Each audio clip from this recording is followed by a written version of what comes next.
The conflict between good and evil is one of the precepts of the Zoroastrian faith, first enshrined by Zoroaster over 3,000 years ago. It is also one of the most common conventional themes in literature, and is sometimes considered to be a universal part of the human condition. There are several variations on this conflict, one being the battle between individuals or ideologies, with one side good, the other evil. Another variation is the inner struggle in characters between good and evil. Joseph Conrad defined all humans as having an inner evil or heart of darkness in his novella of the same name.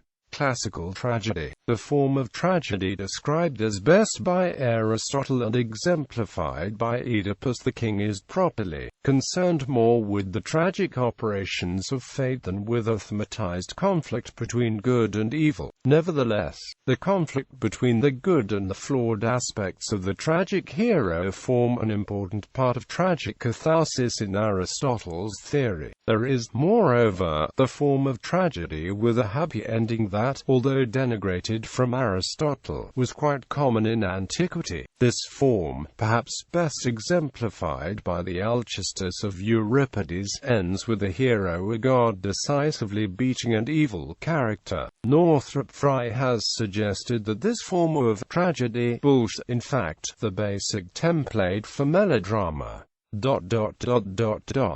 The inner evil conflict, alternatively called the heart of darkness, due to its prominence in the novel of the same name, while certainly not as widely seen as the direct good versus evil conflict. The concept of individual versus self is often much more compelling to a reader, watcher, especially if it is the protagonist. In both literature and film, it requires well-written character development in order to truly succeed. Conrad's version of the inner evil conflict, known as the heart of darkness, is a human struggle with their own morals, and their own battle with the hidden evil. Although first chiefly used in the novel, this improved device was commonly used, as opposed to the old devices used in literature before the turn of the century. It is a conflict that exists outside of literature as well, making it a universal truth of the human condition. Perspective. The most outgoing prospect of the plight between good and evil. The villain normally sees himself as doing the just thing, or he can also see himself as doing something that, in the end, will only satisfy himself. While one person sees himself doing right, another will most assuredly say that whomever is doing wrong, and human nature will usually oppose it. Good is a thing which will not hurt anyone, but evil does it. For example, ignorance by definition is evil, while being educated in all current matters is just and good.